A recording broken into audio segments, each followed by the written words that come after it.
And we're going live. What's going on, D-Bags? Hope you guys are doing well. We're back here again with another episode of the Detox Podcast, episode 324 to be exact. If you're new here, you enjoy music, podcast, comedy, or hooping videos, do consider subscribing. We've got a whole bunch of that stuff going on around here. When you do subscribe, leave a like or hang out with us in the live chat like you're going to do today. Helps us share conversations and laughs like this with more people. So do consider doing that.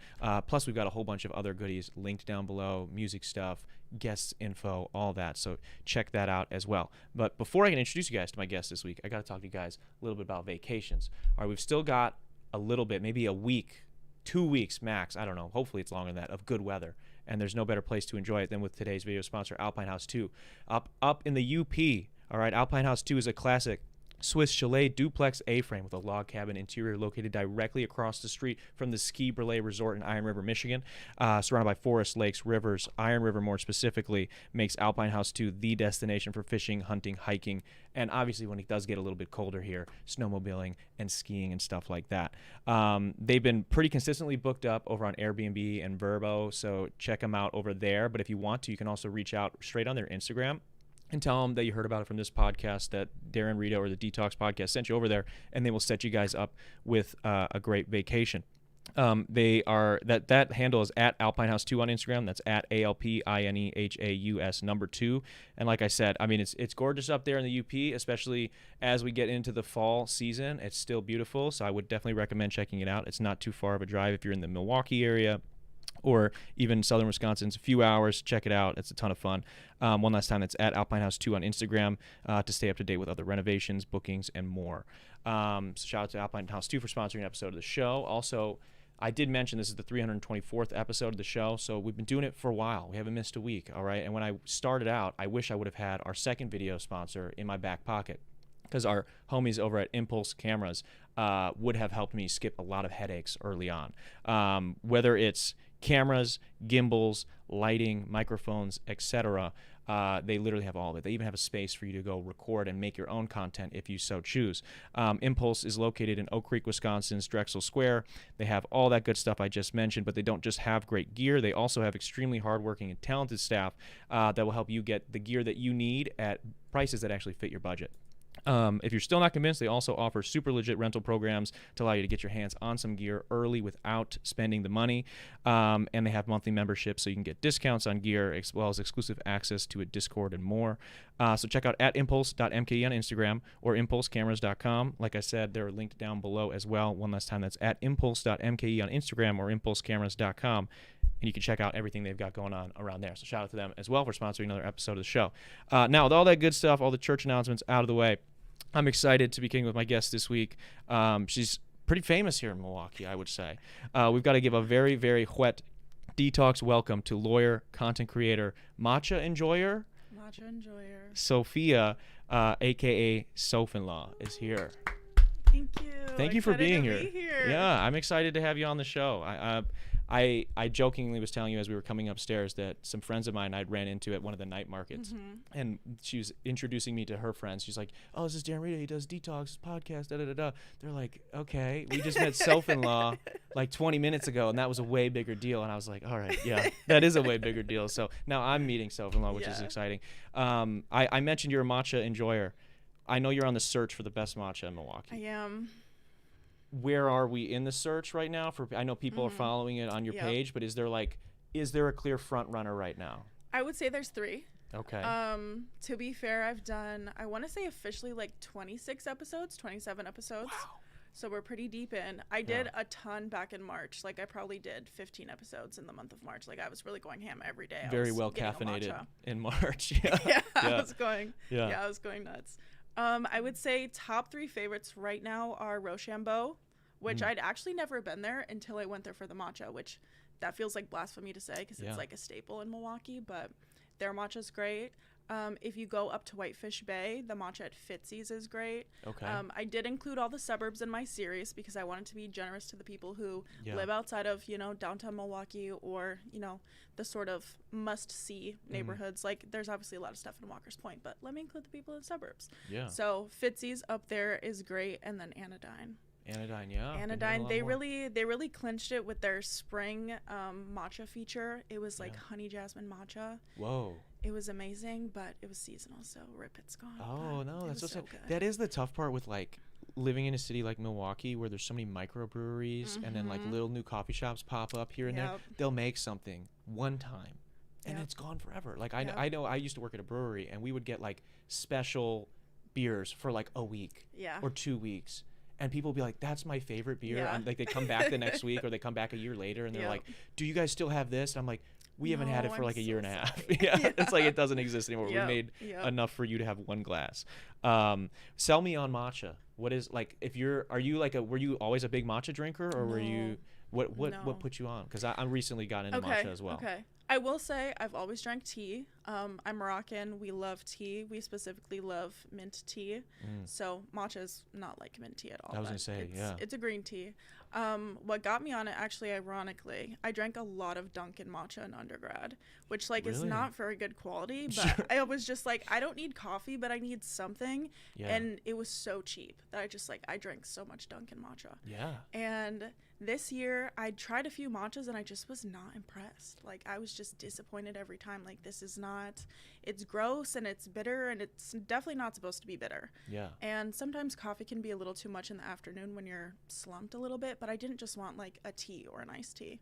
That's fine in the summer, but not when matcha is a whole vibe. What do you like in your matcha? Because that's what I don't like coffee. I was never a coffee person, but I had to figure out something when like friends, especially when I moved to the city, where like people were like, oh, let's go get coffee. I'm like, every time I went into a coffee shop, I'd be staring at the board like, I don't know what I'm gonna do. I don't want any of it. And then one of my friends put me onto matcha, and I'm like, okay, I can rock with this. I can get behind this. What do you like to put in your matcha normally? Okay, my typical order is an iced matcha latte, almond milk, and vanilla.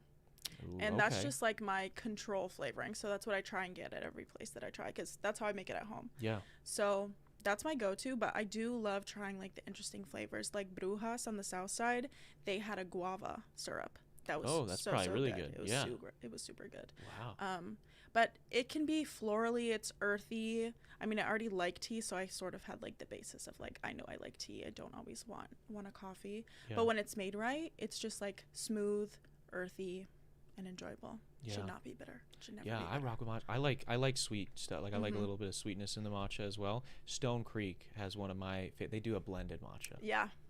It's like they put ice cream in it, so it doesn't really count, but I still love it. I'm like, this is like my friends that drink coffee are like, this is what is it? You're having a milkshake right now. I'm like, but I'm happy. All right, I'm and happy. A little caffeine.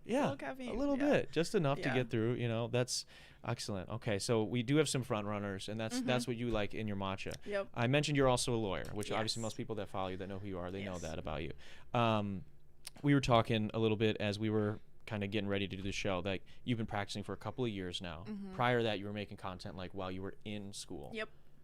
Why law? Because that's a lot of people see like law school. That's like a really tough. They either think it's really tough or they think, well, Kim Kardashian is doing something with law.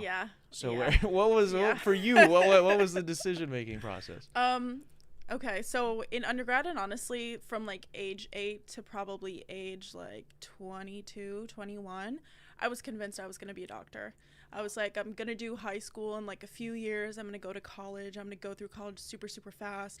I'll be a doctor, and then I'm going to go do Doctors Without Borders and just like travel the world. Why did you want to do that? That sounds, I mean, the end part of it sounds amazing. The rest of it sounds so hard. To unearth some lore, I was actually homeschooled till 7th grade. Whoa. So I was like on a fast track for school. I was doing like 2 grade levels a year, and I was like, I'm gonna be out this so quick. Was it your mom or your dad homeschooling you? My mom. Wow. So she was not messing around. Well, I hated school, so I don't know what I was thinking. I genuinely hated school. I didn't even like consider myself smart until I went to public school and like had to do like testing, and they were like, you should be in like geometry right now. I don't know what you're doing in pre-algebra. And I said, well, I don't know what to tell you because I hate school. And my mom was like, this girl's not being in geometry right now. You can put her in pre-algebra. And so I hated school. And I was really advanced, even though I didn't know I was. So like all of 7th grade, I was just like, this is so boring. I had like 100s in classes. And I was like, okay, maybe I can do this like med school stuff. Maybe I wasn't too far off, which is wild. And then when I was in undergrad, I just sort of realized like it's not the path for me. I'm more interested in policy. I'm more interested in how things work. I had taken the MCAT, which brutal. Yeah. Brutal. 8-hour RIP. exam. And I said, yeah, I can't do this science stuff forever. It's not for me. I love it, but it's not for me career-wise. Yeah. And then that was the pivot. You were like, I have to do something else. Maybe you didn't know it was going to be law school right away, but you're like, okay, I'm open to anything right now. Yep. Wow. Yep. And then what was it? Was it Kim K on TV? You were like, that's, if she can do it, I can do it? God, no. No? Sort of sadly, there was a bunch of racist incidents on my undergrad campus, and I got really involved in the protests and the planning and releasing statements and the organizing and addressing the chancellor and a bunch of stuff. So once I did that, I was like, okay, this is really interesting. I'm kind of into this policy rule stuff. Like naturally pulled to it, right? And then you're kind of learning a little bit about it on the fly almost, and then that piques interest and you decide to go that route. Yep. Wow. And you were telling me it's like 3 years for a law degree? Yep. 3 years. Wow. And then you got to do you have to take the bar? Is that a Not in Wisconsin, thank God. That's awesome. Do they show you guys like, yo, like look at this. This is what this test kind of looks like and you're like Yeah. So funnily enough, or ironically, I didn't know that when I chose Marquette for law school. Okay. And we were in orientation and they said, yeah, it's so great. We have diploma privilege. You guys don't have to worry about a bar exam unless you want to move after law school. And I was looking around like, did you guys know? We don't have to take that in 3 years. Did you guys know that? And everyone was like, yeah, that's kind of why we like chose this school. Yeah. Like, you're sitting there like doing like a touchdown celebration and everyone's like, what is she talking about? Wow, dude. I mean, that's pretty awesome. That's pretty cool. Yeah. I mean, it is weird. I mean, I don't know how I feel about that. Like, I feel like it's cool that it's a little less barrier to entry then to be able to practice law. Yeah. I know we had like a urologist on not super long ago, Gray, and we were talking like it's probably good that there are so many things that keep you like a regular person from becoming a doctor, right? It's like all these different things that are real hard. And I think similarly, it sounds like law school itself is already pretty tough. Yeah. So like I don't know. Adding another exam, I'm sure you had to take plenty of other exams. Yeah. You know the laws. Yeah. And if you don't know the laws, you'll lose the cases, you know, and then you'll lose clients. So it's like, I don't know. Yeah. It's different than you're not like playing with people's like literal physical life, you know. So. My view is that it's just another barrier to entry. It's cost prohibitive. It's extremely expensive. Like the test prep programs, thousands of dollars. Like you can take out loans to get a test prep program. Really? It's extremely expensive. It's already extremely expensive to apply to law school, go through law school, survive during law school. So the fact that you graduate, you have to spend basically 3 months not working, studying 8 hours a day for an exam that costs like $3,000. You have to, stay by your testing site. You have to go through this grueling exam that doesn't necessarily cover what you're even going to do. Yeah. It's never made sense to me. No, and then maybe I'm off on this. Do you have to have like pass? Is it like a license you have to get like in every state then? Would you have to like pass another bar in a different state? In a way, yeah, but it depends on the state. Wow. So there's something called the Uniform Bar Exam, the UBE, which I think 34-ish states are in that. So if you pass the UBE in that state, depending on your score, you could transfer it to another state that's in the program of UBE. Yeah. And so say you take it in one state, but you live there for a year, you practice for a year, and you're like, I want to move somewhere else, and you want to move to a UBE state, and you have a score high enough, you can sort of waive it in. So you petition that other state's bar to say, hey, this is my score. I've practiced in this state for a year. Will you let me practice in your state? Yeah. And they essentially can approve you. You likely have to go through what's called character and fitness in the other states. So they do like a very intense background check. Wow. They contact all of your former employers. They check every address you've ever lived, criminal records, driving records. If you've ever been disciplined through your school, if you've ever been criminally disciplined. Oh, they check the school stuff too. They're checking your report card, your grades, who you dated. That's okay. I mean, you could put down an X as a referral. You never know. You get 6 spots. Yeah. So. Wow. Okay. Yeah. That is pretty intense. Is there anything like either throughout law school or then maybe applying to get like your license and whatnot that like are there certain things like that if you've done you can't be a lawyer? It depends on the state. Some states are more forgiving than others. Some are less forgiving. Sometimes you have to go through like we sort of just call it like a judicial process, even though it's not necessarily like judges involved, where everything that you submitted will be reviewed over like a few years. So I guess the most infamous situation for Wisconsin that we got as our example in law school was someone had applied to law school. They got in, and then during Character and Fitness, it came out that they had like a felony for drug trafficking. They had like 30K and had sold drugs like over the border or something. Wow. And she ended up petitioning because she had originally failed Character and Fitness, and they were like, sorry girl, you're not going to be a lawyer, like that's too bad. Wow. And I can't remember if that case went up to the Supreme Court or not, but she did end up getting licensed eventually. She did. Yeah, because she Wow. said, hey, I was selling drugs to pay for law school, like I don't know what you want me to do. And look, I mean, she got busted for it. Yeah, so she's got experience in the system. She did. Yes. She surely did. Yeah, that's oh my god. Yeah. Wow, that's incredible. So they kind of were like, if you didn't do that, you'll probably be fine. Yeah. And so all of us were like, okay, if you didn't do that, you'll probably be fine. Yeah, I did not have a Breaking Bad moment. Like, yeah, okay. Yep. Wow, dude. Yeah, that's impressive. That's insane. So everything else is cool though, pretty much, as long as you're not about there. That's, yeah. It depends on the state. Certain things they let slide over others. You know, DUIs are probably cool, right? I mean, in Wisconsin. Yeah, so they're probably okay. You got a couple DUIs, they're like, you can still be a lawyer. You know, just don't show up to this drunk, and we'll let it slide. Yeah, maybe don't represent people who got DUIs. Them too. You know, yeah, might be a little biased. Yeah, that's fair. They know the struggle. They know the struggle. Okay, so we kind of touched a little bit on like why you got into law school, kind of the beginning of that. When you get to law school, or when you're, you know, in it for a year and some change, what are the characters like? Like, what are people pursuing a degree in law looking like? Because when we talk to people that do go to med school or something like that, there's like what they call like the chasers that like are really like pursuing that. They're like, I'm gonna be this specialist. I know from day one, and they're like, I gotta be the top of my grade for everything. And then there's kind of the people that float, check out everything. Is it similar, or what's it like? Very similar. I guess our equivalent of chasers would be gunners. We call them gunners. Oh yeah. They're the people who are gonna sit in the front in every class. They're gonna raise their hand. They're gonna be chasing the professor out of the room to talk to them. And law school is built on a lot of hypotheticals. So it's like, imagine XYZ happened. Like, what does that mean? And we're all sitting around like, okay, well, what law did they break? Or what would apply? Or what's their defense? Or whatever class it is. And a gunner's going to raise their hand and be like, well, what if blah, blah, blah happened? And she said this, and then this happened, and then there was a car crash, and then a lot of devil's advocates over here. Okay. Yes. Do you remember any really good examples of like some ridiculous prompt you guys were given that you're like? Oh God, I feel like I just blocked it out because I was like, this is just so ridiculous. The professor is gonna be like, you need to stop, or like talk to me during office hours. Yeah, that's fair. Yeah. That's.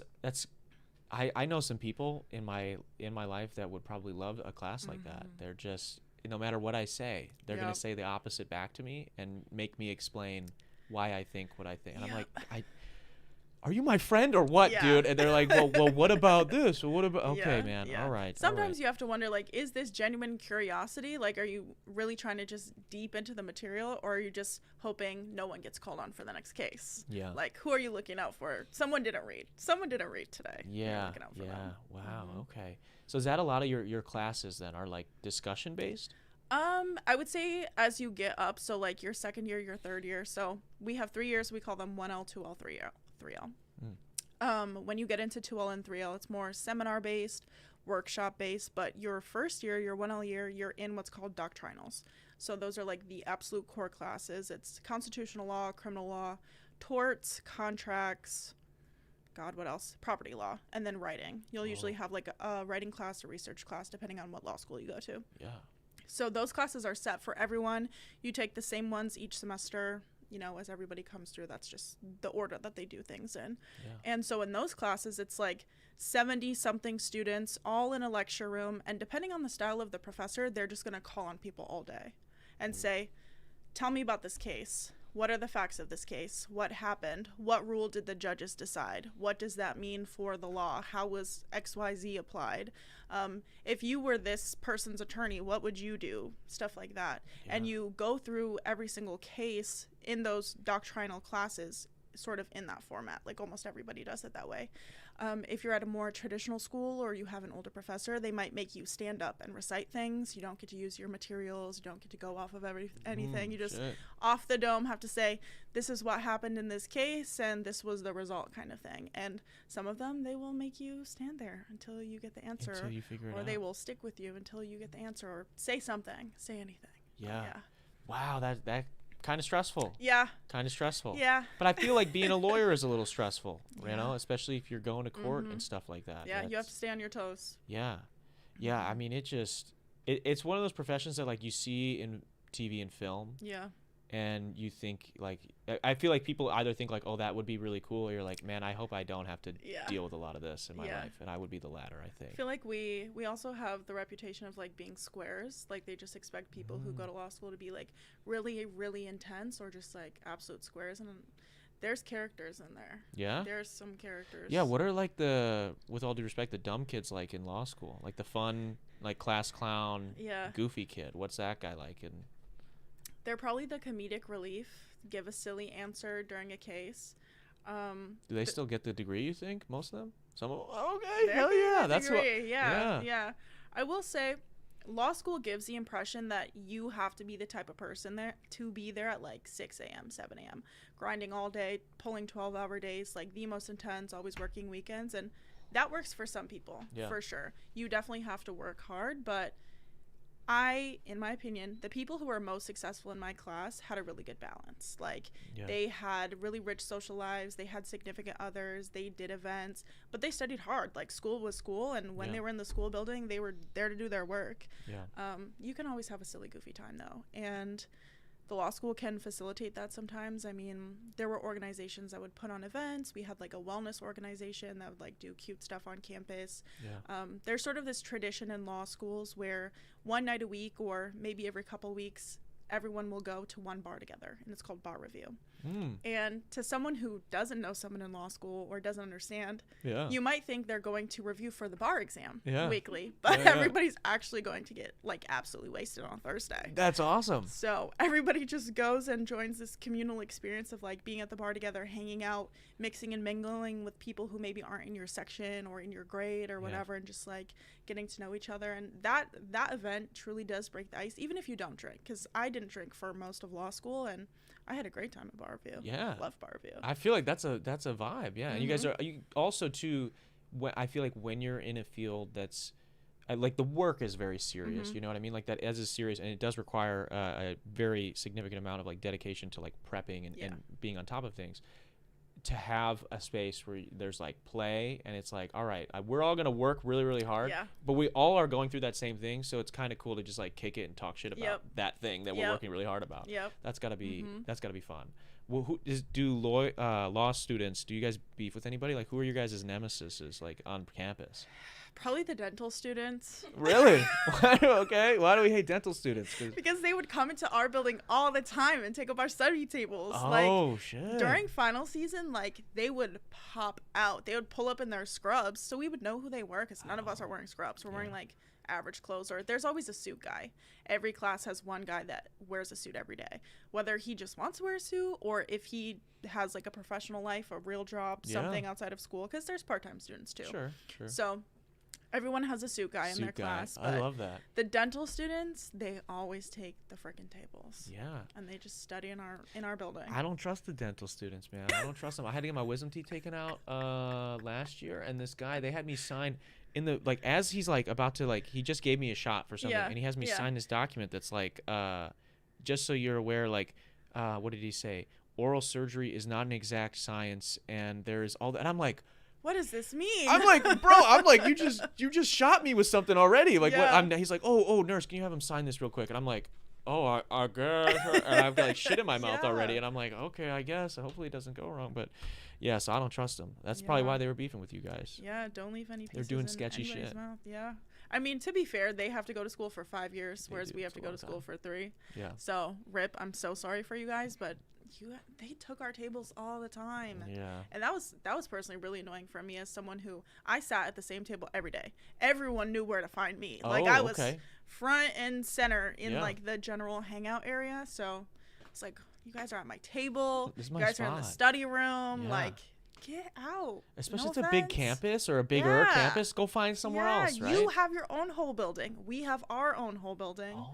Stay in your building. So they probably thought you guys were cool. I mean, you guys are done in 3 years. The school is nice. Yeah. The school is nice. The law school is really nice. Yeah.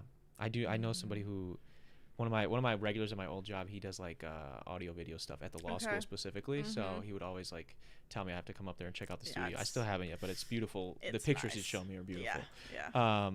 Okay, so what's the hardest thing about law school, or even now that you're practicing? Like, what's like something that is annoying to deal with, or the most difficult, you would say? Okay. I think it's kind of like a mix of two different things. Like, for sure, during school itself was not hard for me. Like, the social dynamics of law school were really hard. Like, what are the social dynamics? You get in and it's middle school all over again. People are cliquey. People are gossipy. Like I said, bar review. People are out and about. People are flirting. They're hee-hee-ha-haing. People are watching you. Yeah. They're watching you. Okay. So trust and believe, anything that is said on Thursday, a bar review, it's going to get to the school Friday morning. You're going to show up for your 9 a.m. Everyone's going to be like, so, what did you do? Yeah, so what did you do? Yeah. Where were you at? Yeah. Wow. Okay. So it was like a really interesting time, because I was like, I don't care, because I had a gap year. Like, I'd been out of school, like I'd had a job, a whole other career before I went back to school. Yeah. So I'm back in school, like, okay, I'm gonna be around a bunch of like really cool, smart people. Like, we're all in this to like learn and do cool stuff. And then you get there and it's like, well, so and so's beefing with so and so because they like the same guy, and at the bar this happened, or like, did you hear in class that this person said this silly thing? And I was like, we are in high school again. Yeah, we really are. And that was tough, because I was like, I don't care. With peace and love. Yeah, with peace and love. Yeah. I don't care. Yeah. But I think one of the other hardest things was we got into orientation and they spook you. They scare you about social media. They're like, lock it down. All you need to have is LinkedIn. And I was already on TikTok like, ha, ha, ha, ha. Yeah. Wow. God damn. Yeah, so I was scared. I was like, oh, my God. Did you have a moment like maybe I should stop posting on TikTok? Yeah. I've had a few moments where I'm like, okay, maybe this isn't for me anymore. But ultimately, I think the good outweighs like the weirdness that I have to experience. At least like when I was in school, I was like, the impact that I'm making on people who want to go to law school is greater than anything that people could be saying about me, or for the reason that I'm posting. But it's still like a very conservative profession. So people want you to be like prim and proper and respectable and whatever that means for wherever they work, you know. And that can be hard to get into, to understand. People are gonna watch how you speak. They're gonna watch how you address people. They're gonna watch how you dress in certain settings. They're gonna watch what you post on social media. They're gonna watch what you post on LinkedIn. Which is interesting, because they end up representing some of the worst people in the world, like some of the people that don't follow any of those proper and prim ways of being, you know. So that's interesting. Okay. All right. Wow. So they're uptight about that. Did you ever have like a moment where they, like a teacher or somebody was like, hey, you need to chill? Like, did anyone ever say anything to you? No? Okay, that's good. No. They couldn't. They knew. I feel like, I don't know the law, obviously. You know the law. I have no idea what I'm doing. But my gut tells me that there's no, like, that you wouldn't post anything that would mess with your law or your ability to practice law anyways. You know, like, what would they say? Like, oh, you try matcha, like you like go to Milwaukee events, like what, like you give your opinion. That doesn't matter with what I'm doing with this case. Like, I don't, you know. So it's always interesting to me when people, because I have friends in different other professions that get worried about social media, or they'll like want to do my podcast, and then like I say a lot of dumb stuff, so they're like, they don't want to be attached to that. I get that, you know, but I'm like, dude, they can't fire you because I said something stupid. And they're like, well, they might, and I'm like, well, then we sue them, bro. And again, I don't know how the law works, but I'll call Sophia and we'll get it figured out. Yeah. I will pat myself on the back for this. I went into posting on social media with a plan. Not a plan to like expand or grow. Like, I never expected like what I have to happen. I never expected that at all. But when I started posting, when I was like, I want to go to law school, this is what I want to do, this is the path I'm going to forge on, I didn't necessarily anticipate practicing, but I was like, I can use a JD, the degree, for so many different things. So I'll go. If I hate practicing, I hate practicing, but at least I can use it for something else. I don't know. We'll see what happens. And when I was looking like on social media and trying to find people that I could relate to and say like, this is what law school is like, this is what you can expect, anything like that, I wasn't finding people who were experiencing in a way that I was like, that's going to be my experience, or that's what it's going to be like for me, or this seems realistic, or they have a similar background to me. And I think it can be hard, especially if you're from like a minoritized group, to find people who look like you, have the same community as you, or have the same upbringing as you, and have gone through that exact experience, because it's so different for everyone.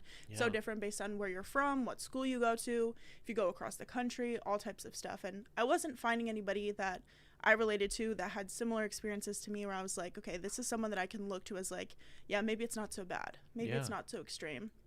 And so I was like, I guess it's going to be me. Yeah, I'm going to post and it's going to be me. And that's how it started. But I always had rules. Like, I was never going to, you know, just like gossip about people. I was never going to share like certain pieces of information. Yeah. And even in my first 2 years of posting, I never said the word Milwaukee and never said the word Marquette.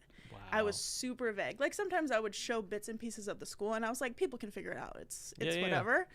But I like explicitly never said like so many things to attach it to Marquette or Milwaukee or, you know, wherever I was living at the time and stuff like that. But after my second year is actually when I was like, there's so much about Milwaukee I want to talk about and so much I want to share. And I feel like no one is doing it. Like, there was no one posting on TikTok 2 years ago about Milwaukee. No, not at all. Nobody. Not at all. And I was like, I have a lot, and I have a lot of footage that I've never edited, posted, nothing. So we're just going to start. So I started with talking about Milwaukee, and then around graduation time is when I was like, yeah, I go to Marquette, and here's the things you should know. But there was like a year of posting about Milwaukee stuff before I ever said Marquette. It's also probably safer for you, like, on a real level too. Like, you know, like I do see that often where like people in Milwaukee, but other cities too, will like post themselves like leaving their apartment or like coming into their apartment or whatever. And like, even like, so I will post stuff a lot of times when I'm like, if I'm walking to somewhere or whatever, or if I have like this stupid little scooter thing that I got with my car, like, but I'm never going to show you me getting to my house. I'm like, here's my key fob. Yeah, like, I'm not going to show you the view of my apartment or whatever. Like, I don't want, because, and I'm nobody, right? But imagine if it did go, or even if it didn't, if, you know, especially like, it's terrible the world we live in, but there's a lot of women that would just be at risk. Yeah. Creepy, scary people. Yeah. You know what I mean? So like, maybe don't post that, you know, like, and I think it's really smart that you were like, I'm not going to say that I'm at Marquette until I'm basically 1 foot out the door. Yeah. I was like, I mean, people who have been in the building or like work on campus or something, they'll recognize it, but I'm like, those are the people that are going to be in my community anyway. Those are the people that are going to be walking the halls with me anyway. Yeah. So if there's ever a problem, like, we're already in a pretty enclosed space that narrows it down, like who it could be. If anyone's ever like scary, creepy, whatever. But I have really never had any issues with people being creepy. Like, almost ever. Do people honestly. come up to you in public ever? Oh yeah, all the time now.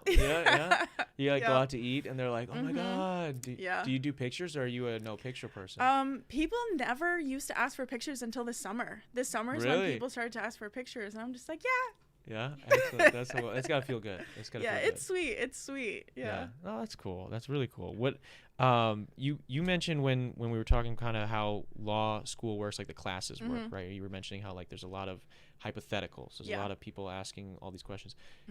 I'm wondering because I was immediately thinking of like that friend that always wants to play devil's advocate. Yeah. Is it tough to date a lawyer? Because you're on it, because you got all the details, you're on your P's and Q's, you're gonna remember shit, you're gonna ask maybe some hypotheticals. Okay. How does that go? I feel like I have two sort of like variants of experience, because my boyfriend before law school, both his parents were lawyers. So he grew up with lawyer parents.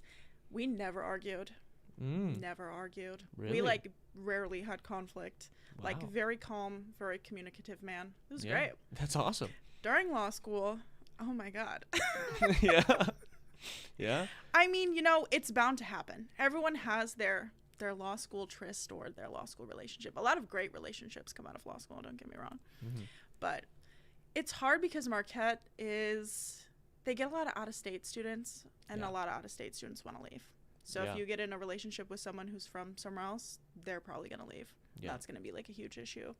I would say it's just like dating anyone else. They probably just are like also super fucking nerdy. Like, they're really nerdy, or they're dramatic. There's a lot of theater kids in law school. Yeah, you said that when we were off air, and I was surprised by that. I didn't think that the theater kids would go down that pipeline. We love to perform. Like, we love to perform. Yeah. And being in court or even doing like moot court, mock trial, which are sort of like the big activities in law school, they're performing, they're putting on a show. It's either like a fake trial or like a fake appeal sort of situation. They're just like yapping up there. Low-key, that would be kind of fun. Yeah. I mean, to be fair, I'm in court a lot, and it is fun yapping. Yeah, I just go 10 minutes straight, just like, here's my argument. Yeah, that helps. I mean, it's got to help with the TikToks, too. Yeah. It's going to help Good with that. speaking practice. Yeah. Eye contact, everything. Yeah, that's amazing. What can you explain, like, I know what pro bono means in terms of, like, you know, medical professionals will, like, often do that where they're seeing people for free. How does pro bono work for a lawyer? Like, when are you doing that? What kind of stuff is that? What does that look like? So you can sort of source pro bono from a few different places. I will say it's pretty organized here in Milwaukee. Like, we have pro bono clinics that are set up. So there's like one in the courthouse. There's another at House of Peace. There's another at the United Community Center. There's another at the Veterans Service Office. And it'll be serviced by a couple to maybe like 15 attorneys during the clinic time. Yeah. And then each attorney will have a law student or an undergrad like companion note taker type of situation. So when I was in law school, I started doing pro bono my second semester. So I would go to the United Community Center every other week. I would be there for 3 hours and I would do all the intake. Yeah. The United Community Center is on the south side. It's like on the edge of Walker's Point. So most of our clientele was Spanish speaking. I speak Spanish. So I would sit at the front, do everyone's intake, figure out what kind of case they had so we could pair them with the right attorney. And then there would be volunteer attorneys from all workplaces like Big Law, which are like the really big firms, you know, that have their signage on top of their buildings and stuff like that. Yeah. So those attorneys will be there. Attorneys from nonprofits, government attorneys, employment attorneys, they'll all come in, they'll sit down, and they'll get hopefully 2 to 3 clients that night, help them out with their legal questions, help them fill out forms, or refer them to someone else who can help. Yeah. That's kind of the ideal flow or framework. But if you work somewhere, you can also get a pro bono case that you just keep. And, you know, you'll go to court for that case. Yeah. You'll do all their filings. You'll do their meetings and keep the case the entire time. What are maybe examples of like cases that people would go? I mean, because I imagine it's probably people that maybe can't always afford stuff, right? So it's like, okay, I can't afford to hire a real lawyer. What are like the common things that people are coming to for like a pro bono? Yeah. So at least through Marquette, they do civil, family, and immigration. They don't really touch anything criminal. We can refer out for criminal, but they don't really touch anything criminal. A lot of the times it's a lot of evictions. I mean, we kind of know this about Milwaukee. I mean, the whole book Evicted by Matthew Desmond is written about Milwaukee. So we have a huge eviction problem here. We have a huge housing crisis here. What is the eviction problem? Because I did not know this. People are getting evicted by slumlords, like continuously, getting really, really bad records. Yeah.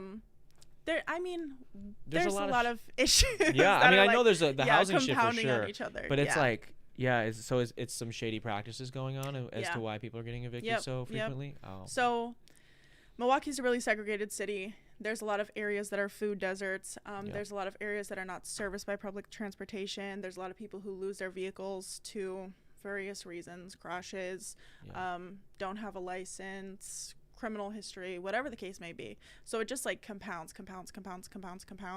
And if you're someone who's like on the edge, you're scraping by, you lose your car, you can't go to work, you can't pay to Uber to work every day, all of a sudden you're getting evicted. And you're like, oh shit, like what do I do? Yeah. You can come to the clinic, you can get help. They can try and pair you with a resource that will help pay your rent until you can get a job. There are tons of nonprofits in Milwaukee that people don't know exist or like know that will help them. So also part of our job is to pair them with someone or send them off to someone who could help them kind further. Kind of like a liaison, like, hey dude, this other stuff exists. Yeah. I mean, we have like lists and lists and lists of resources at like the clinics and stuff. So sometimes it's just like telling people there's hope, like maybe we can't help you right now, or like an attorney here can't help you right now, but someone somewhere else maybe could. Just like, you know, helping them try a little to bridge bit. that gap. Wow, that's gotta be tough. What is just because I really genuinely don't know, what is the like wiggle room on that if like someone's evicting them? They're like, hey, like, is it like you don't have enough money, so I'm evicting you? Like, what can we do to help that person that's being evicted? Yeah. So, I mean, it depends on who their landlord is, like whether it's just like a private individual or a big equity firm or just like a local firm that has a bunch of properties. Yeah. If that firm or whoever they are, the property people, if they have a lawyer that works for them, sometimes it's just negotiating with that lawyer. Like, hey, if you give us an extra 2 weeks, they could pay you by then. And, you know, maybe we can start getting this back paid or get on a payment plan. Like, hey, don't evict them. They'll pay you all this by this time. And if they don't, that's when you can evict them. Just like give them more of a chance to figure things out or move. Yeah. Give them more time to move or like agree. Let's make it a two-way street as opposed to like because any type of eviction or even like notice of eviction on your record can be like debilitating to finding housing, especially if you're already in sort of a tough circumstance or you're already not making a lot of money. It can be really tough. And like one of the biggest determining factors of like children's success is like staying in the same school, not moving all the time. Like staying in a consistent home or a consistent neighborhood like sets kids up for success, and being evicted really just like stability, right? Like kids need that. And so if we're just evicting people left and right, that's not gonna help. It's crazy too. Some of these like rental properties and owners, we don't have to get into all of it, but dude, I know somebody that like lives in one of these like nicer apartment buildings, and they were telling me because like I was complaining about some amenities that were down at my place. I'm like, dude, this is pissing me off. Like pay X amount of dollars and this has been down for 2 months.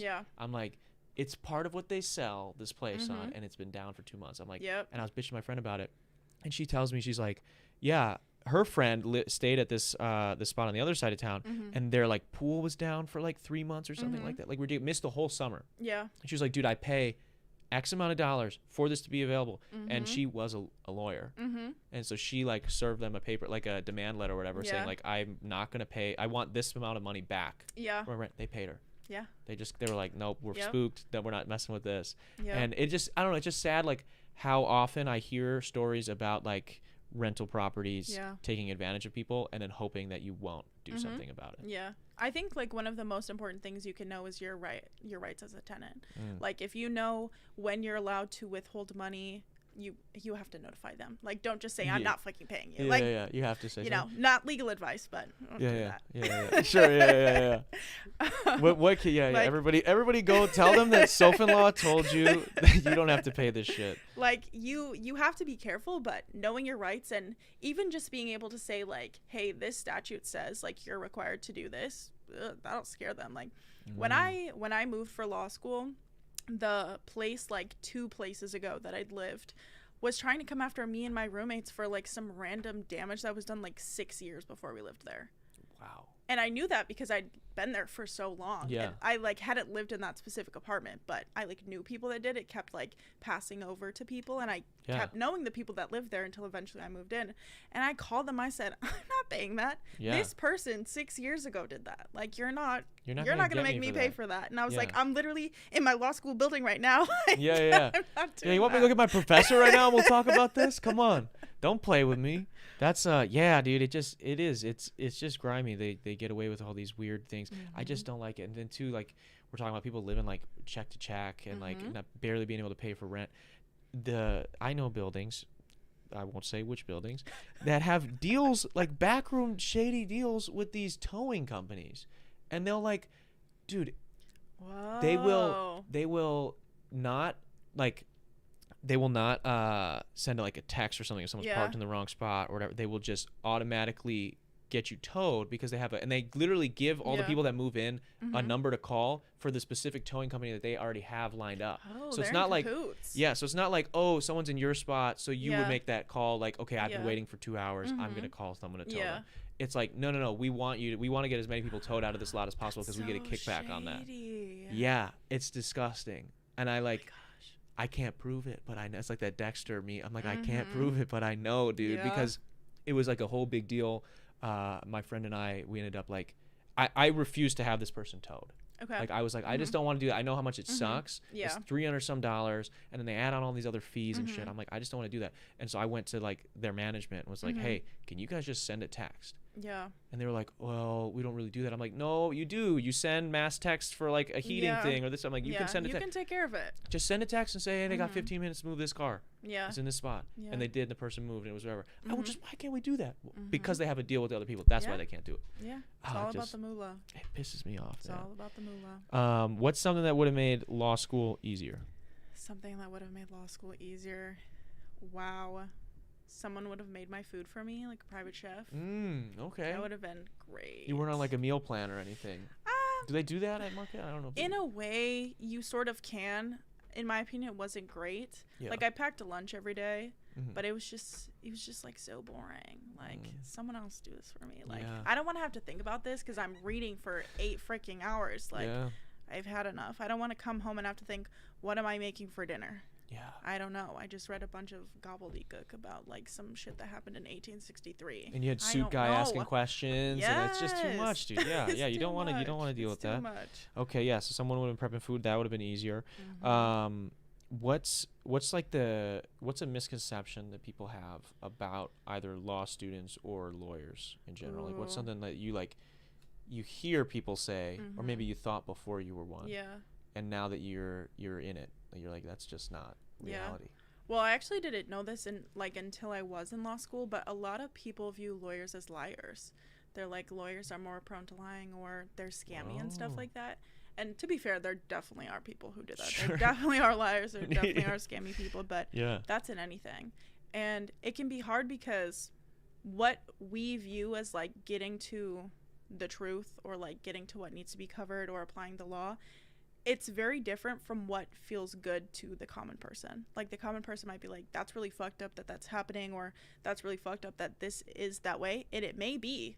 It may seem ethically fucked up or morally fucked up depending on your framework, but by the law, it's not a lie. Or by the law, it is this way or has to follow this thing. Yeah. And I think that can be really difficult for people to grapple with. Separate and understand. It's like we have to look at things in a completely different framework. Like we have to compare it to what's written, what the common interpretation is, that kind of stuff. But that's where like lawmakers come in. Like if you say this law is bad or this situation shouldn't turn out this way because it's bad, that's when you go to the lawmakers and you're like, you need to change this because it's ethically, morally, societally terrible. Yeah, I was gonna say I agree. It's like if you got your job is you're basically like the referee. Like you don't make the rules. You're just like I have to enforce the rule, or I'm trying my best to enforce those rules.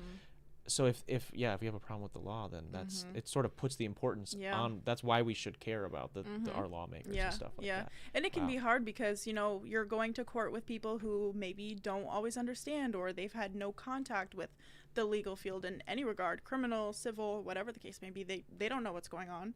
You can try and help them as much as possible. You can send them resources as much as possible, but it can be hard because you get in front of a court commissioner, or you get in front of the judge, and it's like, well, they're going to make the decision. I can tell you what I think should happen. I can tell you the best way I can help you, but the judge is going to decide. I don't get to tell the judge what to do. I can say, hey, pretty please, I think this is what you should do. Please, please, please, please, please. But the judge can say no. I'm not doing that. Yeah, that's true. What do you get a lot of friends asking you for legal advice? Oh yeah. Yeah. Do you get like a text out of nowhere in the middle of the night, like, hey, what do I do about this? Yep. And how do you handle that? Do you give your friends legal advice, or is it kind of like to an extent I will? And it can be hard because going back to the character and fitness thing, we have to follow a code of ethics, like a legal code of ethics, and there are certain rules about how you can help people if it's an area of law that you don't practice, or if it's an area of law that you have like very minimal experience or exposure with. So if it's something where I'm like, oh yeah, I've worked in that, and I can like point you to the specific statute, or like send you the specific forms to do this certain thing or fill out this certain motion or whatever, I'll absolutely do that. But if it's something that I'm unfamiliar with, or just like isn't in my wheelhouse of experiences that I had during law school, because I had like a good diverse array of like internships and stuff like that, if it's not in one of those, I'm just gonna be like, that's not for me. This is where you can go to look someone up, or here's someone I know that does that type of thing that maybe could answer a question or two. That makes sense. That makes sense. That's smart. I just know people that if they're nurses or doctors, or they're going to school to become a doctor or something, family members will be like, hey, I got this bruise, like, what do you think this is? Like, you think my toenail's falling off? Should I go in? Should I not go in? And then you like feel this pressure and make that call, and that can be tough. So that's fair. Okay. what I want to get to, I want to make sure, what have we not touched on lawyer-wise or law-wise? I feel like I've been grilling you a little bit on this. Like, I'm just like one thing after another. We've gone through like a good amount, honestly. We've gotten to some deep shit, some stuff that I really like talking about. I really like talking about housing and stuff, so I'm glad we got into that. What is like, if there's like one thing, if you were only allowed to do, like, well, maybe no, we shouldn't do that. What are the things maybe like personally that you see like that are the most important to you as a, maybe you're not doing them specifically, but like things where you see, because you were talking, there was like issues on your campus where like there was like racist stuff going on and whatnot. Like where do you see or think there needs to be the most reform in like laws, that we need to put the pressure on the lawmakers, if there's something that comes to your mind here in Wisconsin specifically? Oh, that's hard. That was a layered question too, so I apologize. That was kind of a lot. Yeah. I mean, the housing stuff, going back to that, there are a lot of historic, foundational Milwaukee history issues with the housing here, like that from the get-go. I mean, the most segregated city in the country. Yeah, one of the most. Yeah. Yeah, so it's like, where do we, like, if you could, wave a magic wand, like, what would be the step one of like, what in your eyes, like, what can we do to like help this situation? Investing in penny lots. So there's quite a few neighborhoods in Milwaukee, sort of like the lower part of the north side, I guess, sort of like Sherman Park edge-ish area. Probably like between Sherman Park and like Harambe-ish. There's a lot of penny lots, but there's also a lot of homes that have been bought up by private equity. They never rented them. Or someone did rent there briefly and there's nobody in them. So it's unused housing, or it's penny lots where the houses are so run down at this point and they still own them, but they're not doing anything with them. They're not rebuilding, they're not fixing them up. So it's like houses on houses on houses that people could be living in, staying more permanently in their communities, keeping their kids in the same schools, and they can't because they can't find housing in those neighborhoods because there's all these empty lots or empty houses. Yeah, because we just have these houses that guys are just waiting to sell, because obviously it's going to appreciate eventually, and then they'll just sell the property. And then it's like, it's junk. Yeah. It's a junky house sitting on a junky lot that no one can live in. Yeah. And it's been an ongoing problem. And I will say there are like some nonprofits in town that are working to buy the penny lots, build affordable housing, get families into homes that they can stay, semi-permanently, or until they need to move on to a different area of the city or move on to somewhere else, whatever the case may be. But there's like so much unused housing because it was bought up by private equity. Yeah. That's something that like with like the rise of, and I mean, we've got our buddies over at Alpine House too, sponsors of the show, right? They do an Airbnb, but the rise of Airbnb and like Verbo and these other things specifically. And that's not the issue necessarily in Milwaukee, but like I do see that everywhere, where it's like everybody like watched like 3 or 4 like, I don't know, YouTube shorts back in the day or whatever of like Grant Cardone selling like, you gotta have a 50 unit apartment building and that's how you're gonna make your million. And like all these dudes, like they just they skip getting a degree, they skip like the arts or like being a well-rounded human being. They're just like, I'm gonna buy a duplex because my financial literacy teacher told me to do that, and then I'm just gonna have someone else pay my mortgage, and that they just like want like money for the sake of having money, and they don't care like how that affects anybody else or even themselves in the long run. Because then when you do that, when you destroy, maybe destroy is a strong word, but when you like just sort of ruin a section of a town because you're just like buying up shit and you're just gonna leave it there, or you're gonna not update anything and allow people to live in there. I mean, you're not helping anything, and honestly, in my, I don't know, I just think it's sad. I think it's whack. How do you feel? This is kind of a real estate thing too. Pickleball. Because I think pickleball. This is like my super radical leftist take. Is that pickleball is a ploy to get rid of basketball courts to keep minorities out of certain neighborhoods. Because we're not building basketball courts, we're building pickleball courts because we want a very specific demographic of people to use them. Yeah. Honestly, I've never considered that. I do consider pickleball a gentrifying sport, so I feel like we're on the same. Yeah, I agree. And I don't have a problem with the sport itself. If you want to go play, that's fun. But it pisses me off that in the city of Milwaukee, there is like, I know there are some, but there's virtually no like reliable, like nice basketball courts.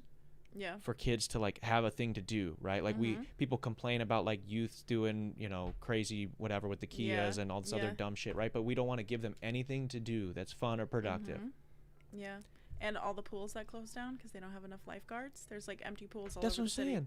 We can't get some of those same kids to have their first job be a lifeguard and then have a pool.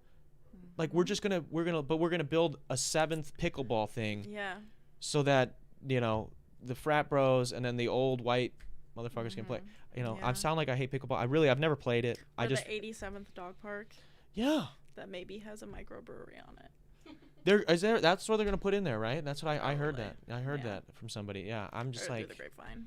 And I was interested that, you know, that is some Milwaukee lore too. That really interested me because I was like, this is, for as greedy as like, you know, real estate developers are. I was surprised that they went with a dog park right on the river. Yeah. I'm like, this is like prime real estate. Like I would have thought you guys would have put like a cool restaurant or like something fun, like community. No, dog park. Dogs. I'm sure it'll be nice for those people that have dogs around here, I guess. I don't know. And then the brewery goes, even though there's a brewery right like a block away, but interesting. Yeah. What else do you think what would you like to see Milwaukee have more of? On a less, it doesn't have to be as serious. Like on a fun level, you're like, oh, it would be fun if Milwaukee had more X. Oh, that's a good question. I don't even eat chicken, but like chicken Caesar salad wraps, like we're behind. And really? Are we? Oh yeah. I don't eat Caesar salad wraps, so I wouldn't know. Oh yeah. But, all right. Like I see them all over my TikTok For You page, and I'm like, that looks banging. Like I'm not gonna eat it. Like if there was like a vegetarian version, obviously I would eat it. But I'm sure the people would love that. Yeah. And dirty soda shops, and I've been saying this for like 2 years. What's a dirty soda shop? What is that? It's like what the Mormons make. You know, like add cream and flavors and stuff. No, I never heard of it. What is this? This is a thing. So picture Utah, right? It's like it kind of looks like a vape, low key, like those boxy ones with the little Really? Yeah. Okay, so picture Utah. Yeah. I'm picturing like, Mormons. All the Mormons, they're like, we're not allowed to drink coffee. It's sinful. It's bad. Let's drink soda that has more sugar and caffeine. Let's go for it, right? So to make it fun, they add flavors and cream, and it's a dirty soda. Really? Oh, okay. So they just like jack a soda up with even more sugar, more caffeine. And they get big. They get the big ones. That's awesome. They get the big ones, yeah. That sounds awesome. So I've been saying you can check it. You can check it on my threads. You can scroll back or search on my page, dirty soda. I've been saying we need some, and I will say the suburbs have a couple, and now there's some dirty soda trucks that have been at the farmers markets. So they're sprinkling in. All right, I'm happy to see them. Yeah. I've been praying for it. I've been calling for it. Yeah, dirty soda in Milwaukee. I can get behind that. I can get behind that 100%. That's crazy. The Mormons, they're doing everything except for enjoying themselves. You know, they're just like we're not allowed to enjoy ourselves, so we're gonna have to do this weird workaround now that we have to consume. Or crazy sugar rush and crash. That's what. Yeah. Crumble cookie, like what's dirty sodas. Yeah, like why can't they just have a coffee? You know, I mean, hey, everyone to each their own. I'm not trying to be offensive, but that's interesting. Okay, Doors Open is coming up. Yeah. Doors Open. I saw you posted a video about that. My old friend Aiden, I saw was involved in that as well. For people that don't know, what is Open Doors Milwaukee? What does that mean? Yeah, so it's basically where I think 200 plus historic buildings in Milwaukee will open to the public. Some of them are completely free. Some of them have a minimal cost. But tickets went on sale starting September 10th. And basically all these historic buildings like the federal courthouse, city hall, the theaters, tons of stuff will open up, and you can do guided tours and see, you know, the architecture, the infrastructure, learn about the history of the buildings. Because the city of Milwaukee has done a pretty good job of like keeping our historic buildings or keeping a good amount. So it's a good opportunity to go see what's going on.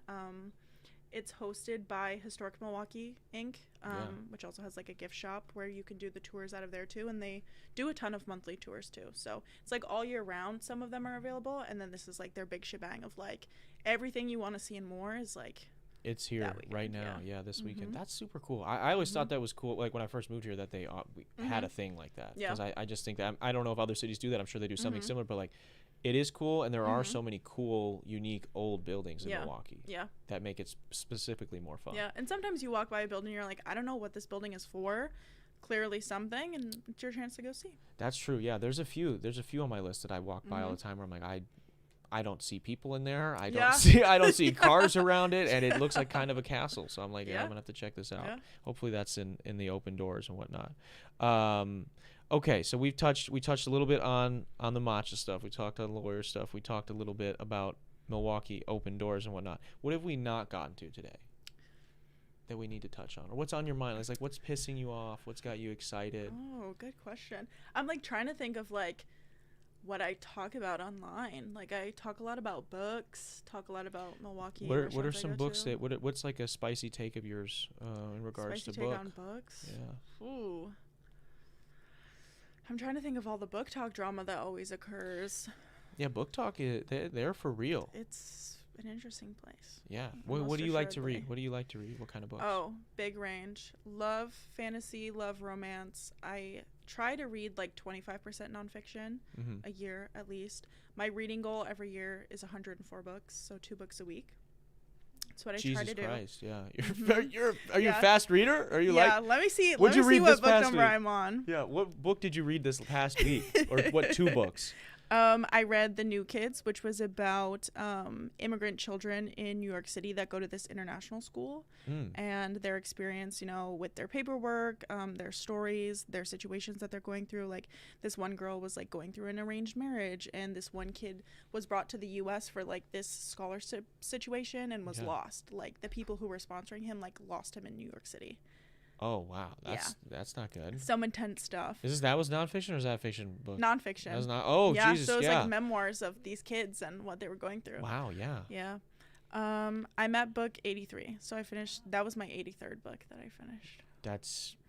I think I finished like. I read every day, but I read for like 10 minutes or 20 minutes every morning. Yeah. Like I just like while I like ice and stuff, and it takes me. I finish 1 book every 2 months, dude. 3 months. Hey, you're reading more than the average American, so I guess you should pat yourself on the back. Yeah, sure. Yeah, I guess most of them can't read, so that's that's part of it. Yeah, the functional literacy rates are so. It's bad. It's pretty bad. Yeah, you can see it in Book Talk. Yeah. Oh yeah. Why? Okay, give me Yeah. something. What's something that you see on Book Talk that you just can't get behind? The thing right now is like a lot of people will post reading is not political. Like, why are you guys talking about politics on your book page? We all read The Hunger Games. Yeah. I don't know what you're talking about. Everything is political. We've seen Star Wars. Yeah. I don't know what you're talking about. Yeah. I do love that Star Wars is one of the worst I'm a huge Star Wars nerd. I'm sure you Yeah. can tell there's tons of stuff in here. And that's like one of the worst fandoms where it's like people will be like, just keep politics out of this, bro. Yeah. It's like doesn't mean anything. There's no significance. it's Okay. like, brother. Right. Yeah. Right. So that map, it's not Ireland and England flipped upside down and called a derogatory name. It's not. Yeah. that? Yeah. Oh, right, Yeah. Yeah. It just it blows my mind. So yeah, people want to keep politics out of Book Talk. That's They interesting. do. They I feel really like do. most of like even like fantasy books and stuff, there's Yeah. if there's like a war, there's politics involved. Yes. So if you're reading some fantasy novel and there is some sort of major conflict going on, that's not just like, oh, that person's dating this person, whatever. That's politics. Yeah. Someone setting up a marriage to bridge to the elves and whoever the orcs or whatever. That's politics. Yep. So what are we talking about? What are we talking about? Yeah. What are we talking about? Okay. What are you thinking about? That's what I always wonder. I'm like, when you're at home by yourself living your life, what are you thinking about in your head? Yeah. You're reading that book. What are you thinking about when you're reading this book? When you finish that book, what are you thinking about when you finish that book? Yeah. You don't reflect on what you read. You don't reflect on the situations. You don't reflect on the conflict. Like, what did you like about it also? Yeah. Like there was, what did you like? You know what I mean? Like, again, we kind of bring up like the Hunger Games, right? Like if you enjoyed that story, like what is that story? It's a story of an oppressive government torturing kids low key to keep the masses at bay. And then some of those specific kids and a rebellion organization overthrowing that government. Yeah. So that's the story. So what did you read? They said kids and fighting raw. Yeah, hell yeah. Fancy clothes and crazy food and bows and arrows. Yeah. That's what they got. Fortnite, and they'll IRL. wear a braid every day. Yeah. And think nothing of it. Yeah. They're just like, oh, I'm going to take up archery now. this sounds cool. Yeah. It is interesting. Yeah, that is weird. Okay, so that's you're not a fan of people trying to be apolitical on Book Talk. I think that's not whack. a fan. Yeah, it's hard with like art in general to be apolitical. Yeah. Like I think that's kind of the whole point of art is to have an opinion at bare minimum. Yep. So. And I think there's a big group of people who are, you know, the Venn diagram. It's the people who are like, books and Book Talk should be apolitical and separate the art from the artist. It's a circle. Yeah. Oh, yeah. And my thing with that is, sure, it can be difficult on a person-to-person basis, artist-to-artist basis. I read a book about it. It's called The Fan's Dilemma. Definitely recommend. But the whole point is for you to think about it and figure out what your hard lines are. What are your hard lines where you're like, that's an artist who they did this thing and I fundamentally can't support anyone that does that thing. Yeah. What are your hard lines? And you choose them, and that's what it is. So if someone comes at you for saying, why'd you promote this book? Or why'd you promote this singer? Or why'd you promote this person? You have to be ready to admit, that wasn't one of my hard lines. Yeah. That was my choice. Yeah. That wasn't one of my hard lines. And that person can either continue to support you or not. Yeah. And they can move on and you can move on. Yeah. Maybe that will make you a shitty person to that other person, but... Well, that's why I know like a lot of people that like really hate Harry Potter, right? Because it's like some people were able to for a long time. They were like, you know, she's a psycho. I still enjoy the books. I still enjoy the movies, whatever. And then it, you know, comes out. She's very publicly like, I'm gonna take the money I make from the books and I'm gonna donate to organizations that harm these people. Yeah. It's like, and all now right. she's quoting Hitler. Yeah, so it's kind of hard for me to like still rock with this. You know what I mean? Yeah. I get it's your comfort movie, whatever, but it's, you know, you're directly funding that. It's the same thing for me. Like, I love music. Kanye. When he starts putting people will sit there and try to tell me to your face, he drops an album with all Nazi imagery where he's saying, "Bitch, I am a Nazi," where he's like making this right, and they'll tell you, well, you got to separate the art from the artist. I'm like, the artist put it in the art in this case, and is making money. Of money.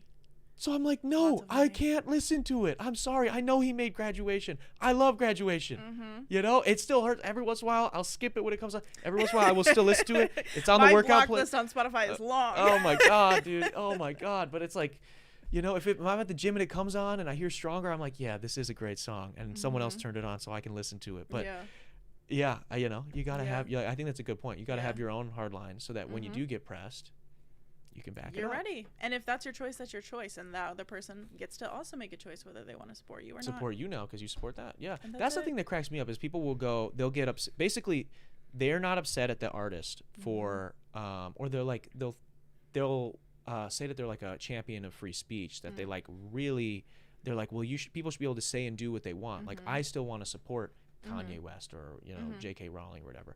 And then they'll be surprised when people make the opposite decision. Like, well, now I don't want to support you. Yeah. They're like, well, that's not fair. No. Consequences. Yeah. It's not. I'm not stopping you from supporting it. You support J.K. Rowling if you want to support J.K. Rowling. I don't support you now. Yeah. Which is kind of silly. Like, you know, if people, dude, if J.K. Rowling's writings are that good for you and you want to do that, that's cool. If Trapped in the Closet by R. Kelly really moved you that much, then, you know, keep bumping. Keep bumping that series. You know, for me.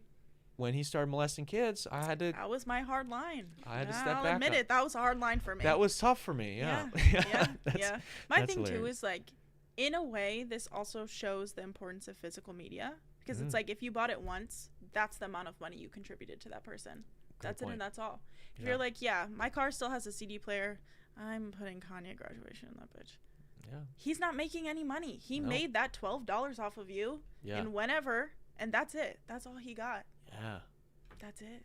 You don't have to post it on your story every time you listen to it. You don't have to choose it as the audio for your TikTok. Yeah. You don't have to. Yeah. Yeah. You spent your $12 and that's a great point. Yeah, that's a great point. So now people, let's say we're going to push the sales of the Harry Potter box set now. Everybody's like, I'm going to buy it one time. SOPHINLAW said I could. Secondhand. Secondhand. Yeah, buy it from somebody else. Or burn it. Burn the DVD. No, actually don't do that. Yeah. Sorry, I can't legally say that. It was wild when...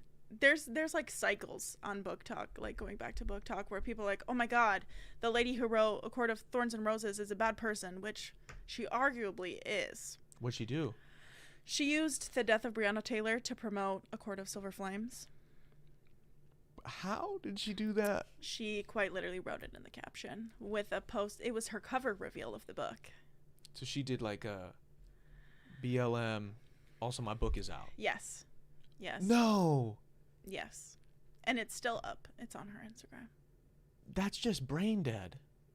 It's still on her Instagram. That's a bad look. Yeah, that's a bad look. And people will die defending her. They will die defending her on Book Talk.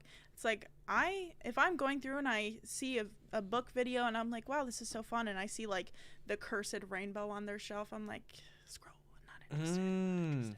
You're done with them. You're done with them. Wow. Yeah. And I'm like, it can mean a lot to you. Yeah. I'll never knock that. A book can mean a lot to you. It can have an impact on your life.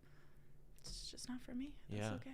Wow. Have you read any of those books, or did you before? Wow, you did. Yep. Okay. Did you enjoy them before you knew this? I actually found out while I was reading them. Ooh. Yeah, because it was right when I actually started posting about books, and some of my friends were like my Book Talk friends were like, hey, just so you know, like, so you're informed, you can make your own choice whether you want to keep talking about this, posting about it. Whoa. And I was like, okay, let me look into this. And I said, oh, Mamma Mia. Yeah. That's not for me. Yeah, it's tough. And like you said, you got to draw your own line. So some people, they're like, hey, she's allowed to or take this cultural moment to sell a book. Then if you're okay with that, you're okay with that, I guess. And that's weird, man. I just try to think of like the psyche that went into that. Like, yeah. No apology, no post removal, no new post. Yeah. Nothing. That's just what it is. Interesting. I wonder if that helped book sales or not. You know, I feel like it would hurt book sales in my opinion. You would hope. But I don't know. There might be. You would hope. Yeah. Interesting. Wow. So, are there any other authors you have beef with, or? I actually have a list. You do have a list? Yeah. Can we go through the list? Yeah, Maybe we just like give can. me like the Cliff Notes, the speedy version of that. That'd be awesome. Yeah. Because I don't read a lot of. I read like boring self-help. That's okay. like what I read mostly. It was like more like, I like The Alchemist and like spiritual stuff. But then I was like, I read Atomic Habits, and that really helped me like be more productive. Okay. And so now I read mostly that. Like I read to like try to learn about something. Okay. I definitely love a range. I think it's all helpful. This is my list. Holy shit. Yeah. Yeah, so quite a few. Number 1 is J.K. Rowling. J.K. Rowling, great. And her note is turf freak. Oh, there we go. There we go. Let's see. Obviously Colleen Hoover, which I actually read some of her books in high school, thought nothing of it. And then when I started getting book videos, I was like, everybody's reading this shit. And I read It Ends With Us, and I was like, hey, are you guys good? Hey, is everyone okay? I'm like a little scared. But yeah, I found that book to romanticize domestic abuse, and I was not really into that. Yeah, that's not great. I have Sarah J. Maas, who wrote Court of Thorns and Roses, Akatar. Tilly Cole wrote a KKK romance. A KKK romance? Like, correct. So a woman falls in love with a man who's in the KKK? Correct. TJ Klune. His books are based on residential schools and First Nations people being stolen from their families and sent there in a fictional fantasy white man world. I just wonder, like, where, like, to think about, like, writing a book. I don't know if you've ever tried to write a book. Yes, as a child, many times. Right? Yeah, I've done it before, too. I've sat down, put pen to paper. I just... Yep. To decide to put 300 pages together, 400 pages together about that. Yeah. You just really have to be obsessed with that in a way that's kind of concerning. Yeah. There's one which is a little silly. Okay. A little serious, a little silly. Yeah, let's go. There are a few Lauren Ashers, but this is Lauren M. Asher, and she tried to trademark the sun, like the literal sun in the sky. And characters having powers from the sun, and bullied another author who had a main character who got their powers from the sun. Is she going to go back in time and bully, like, Helio, the person who came up with the god Helios, and, like, all of his disciples? I bet you wish she could. That's like, what the fuck are we talking about, dude? You're not... Oh, my God, wow. Yep. That is, wow, there's a lot of lame authors, it sounds like. There's quite a few. I swear I add to it every couple I mean, weeks. I guess you're reading 2 books a week. You're much more tapped in than most people, so that makes sense. Wow, dude, that sucks. I mean, I'm sure it's probably across all forms of media that there are lots of people that suck, but wow, book talk. Yeah, like you said, I mean, it means stuff to different people. Fine. have it be your thing. But I feel like it's interesting once you find out about certain things, like what it is for people that's like, no, I can't anymore. Yeah. So I think what always shocks the people who like make that choice, maybe they don't realize they have chosen their hard lines, but to the public, to the consumer, they've chosen it by what they choose to promote, keep on their shelves, etc. And then they're surprised when people are upset with them or unfollow them. It's like, you made your choice, stand on it. The people that agree with you, keep them as your followers. Yeah, that's fine. That's something I see all the time. Like election happens last year, and I got I'm posting stuff. I'm posting about it. People I know are posting stuff. They're posting about it.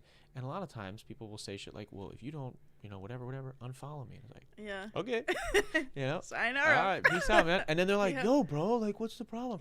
I'm like, well, you said that if I had a problem with you killing kids or whatever, like, then whatever, like, I don't see it that way. So I'm unfollowing I actually do have a problem with kids getting killed. Yeah, it's like I do care about that. Yeah, and it's like, I remember, I don't know, and it's very weird. I do find it interesting, and I kind of feel like I know maybe where you sit on this.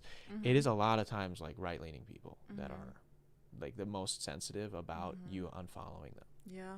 Like it's like, where I'll publicly say things I've always said. And I have friends that like, they listen to the show, they love the show, they love when I make jokes about X, Y, and Z, but then I get into talking about Free Palestine, or I'm talking about other current events that have been going on, people getting smoked and stuff like that, right? And then they're like, dude, I really don't like when you talk about this, and like I just, it bothers me that you did it. And I'm like, well, dude, I'm sorry. That's what it is. That's how I feel. Where we're at. Or like they'll say like they will literally be like, oh, I voted for Donald Trump and this is my reason why this, and then I'm like, yo, this is pathetic. Like you should be embarrassed by this, and this. Yeah. And then they're like, well, you're still gonna be my friend though, right? Like you're still gonna be my friend. It's like, brother, we don't even hang out as it is because of shit like this. Because you see the world completely different. What is our friendship built on at this point? You know what I mean? Like if you can, I don't know.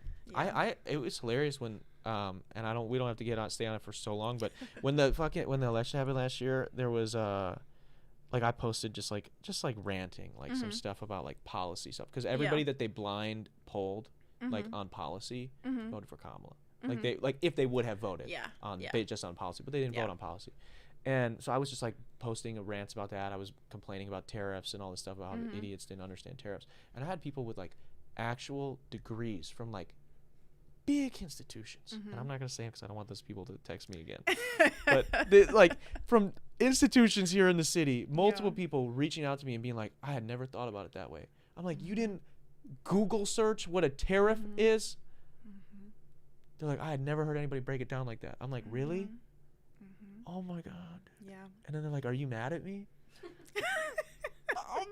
I'm disappointed. Yeah, a little. Yeah. So I don't know. What are you gonna do? What are you gonna do, man? My thing is always like, you're always going to reach people that you have some sort of foundation with better. People are going to receive that information better from someone that they know. Yeah.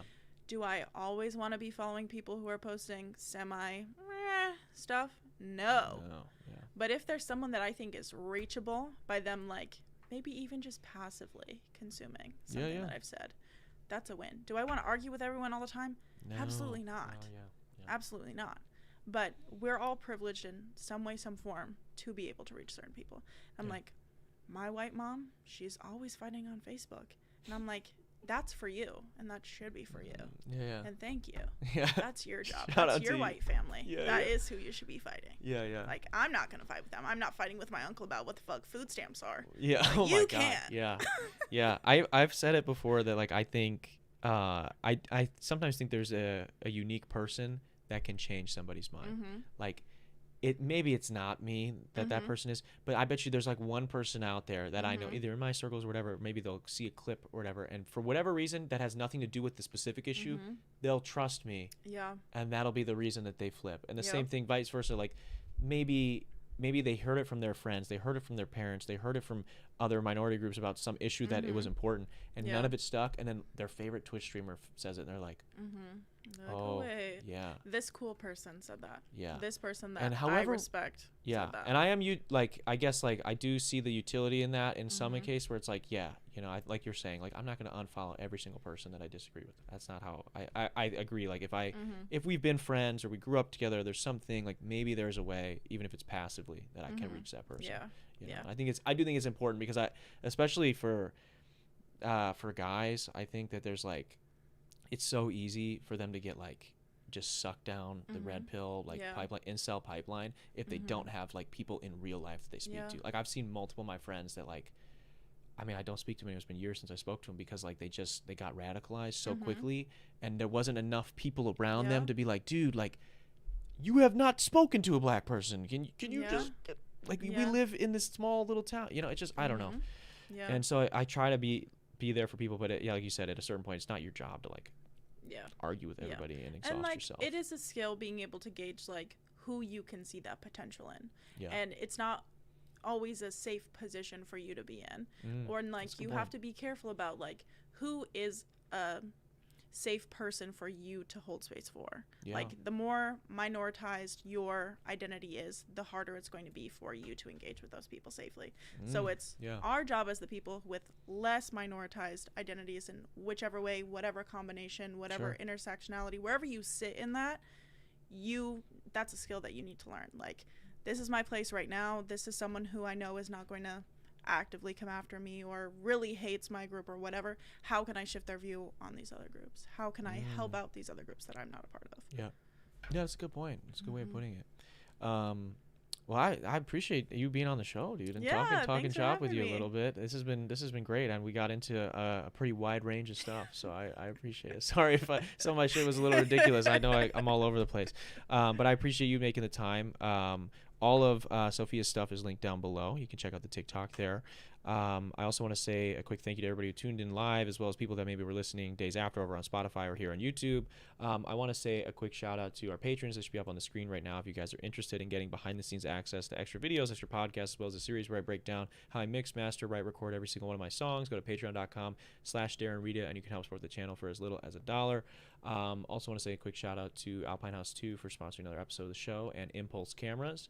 Both of their stuff is linked down below as well. And with all that being said, this has been the 324th episode of the show. I will see you guys next week.